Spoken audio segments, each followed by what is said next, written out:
As I said earlier, proving that a random process is stationary is very difficult because um, the requirement that it needs to satisfy is very, very strict. It's really general. So showing that it holds for all possible k values, for all possible time instance, for all possible shift values, it's very difficult. So usually, if you don't have a very convincing argument based on the nature of the random process, proving it mathematically is really difficult in the general uh, scenario. Therefore, what we define as an alternative to strict sense stationarity, we define wide sense stationarity. And we will see that in most cases, wide sense stationarity provides sufficient ease in several operations. We will not do a lot of filtering and random processes through linear uh, time invariant systems. But that's essentially the application where you have wide sense stationarity, which is useful. Okay, so if you have a wide sense stationary random process, it becomes easier to design filters and systems with certain transfer functions that will give you a certain behavior that is desired, like producing uncorrelated outputs or making predictions based on a certain set of data, etc., or detection of the most likely uh, signal that was transmitted, which is noisy, etc. So all of these will become easier when your random process is wide sense stationary. But as I said, we will not go really deep in that path. So what's wide sense stationarity? The definition is if you have the mean independent of time, okay, the expected value of the random process is constant with respect to time, and the autocorrelation depends only on the difference of the time samples, T2 minus T1, okay?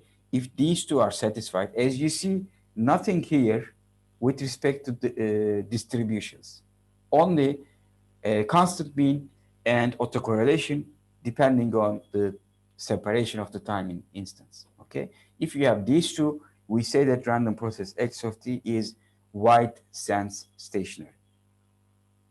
We also have joint wide sense stationarity. Two random processes x of t and y of t are jointly wide sense stationary if they are both wide sense stationary, of course, but also their cross correlation, okay, r sub xy t1 t2, the cross correlation is dependent only on t2 minus t1, only on the separation of the time instance. Okay, now this is important. If you have a random process x of t and you know it is stationary, again, when I say stationary just as it is, okay, then I mean it's strict sense stationary. If you have a random process that is stationary, then it is also wide sense stationary. It's very easy to prove it. But obviously, it should be clear to you, it's not the other way around. Okay? All wide sense stationary processes are not strict sense stationary. Now, as I said, when you have a wide sense stationary random process, the autocorrelation depends on the time, the separation of the time instance. So we define Rx of tau as the expected value of x of t times x of t plus tau. So this is going to be the standard definition we will use from this point on. Instead of t1, t2, we will just say x of t times x of t plus tau, okay? And obviously, when you swap these, x of t plus tau and x of t, by the definition, this becomes this minus this in terms of time instance. So it becomes Rx of minus tau, okay? That means Rx of tau equals Rx of minus tau, which means this autocorrelation function is an even function. So it's symmetrical around the y-axis, okay? So whatever you have here, you should have here the same thing, mirror image, okay? Next property, Rx of tau has its peak at tau equals 0.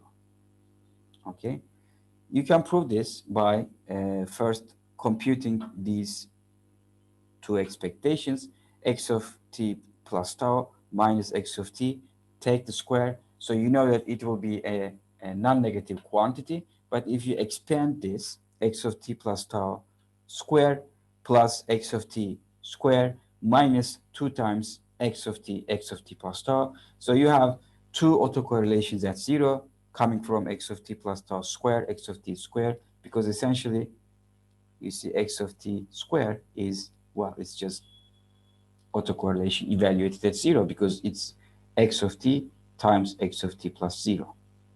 Okay, so this is 2 times autocorrelation at 0 minus autocorrelation at tau. And we know that this is non-negative. That means Rx of 0 should be greater than or equal to Rx of tau for any tau value. And if you do the same by replacing the plus sign, replacing the negative sign to plus here, then you will have a plus sign here. Then that means minus Rx of 0 is also less than or equal to Rx of tau for any tau. Okay, so in magnitude, Rx of tau for any tau value is less than or equal to the autocorrelation value at 0, which is always positive, by the way, because, well, it's x of t squared. It's the expectation of x of t squared. So you have an autocorrelation function. Let me draw it here. Okay, so let's say this is tau axis, and let's say this is the autocorrelation value at 0. So this provides a bound for this function, okay, Rx of tau. So whatever you have, you cannot exceed here, but also in the negative axis. So that also gives you a lower limit. So this is minus Rx of 0. So your autocorrelation should lie within these bounds, okay? So something like this, for instance, could be an autocorrelation function. It could be negative, by the way, because, well, the correlation between x of t plus tau is not necessarily a positive quantity. It can be negative. Okay, it's not a distribution. It's an expectation, so it can be negative, but its absolute value is bounded by the value of autocorrelation at 0.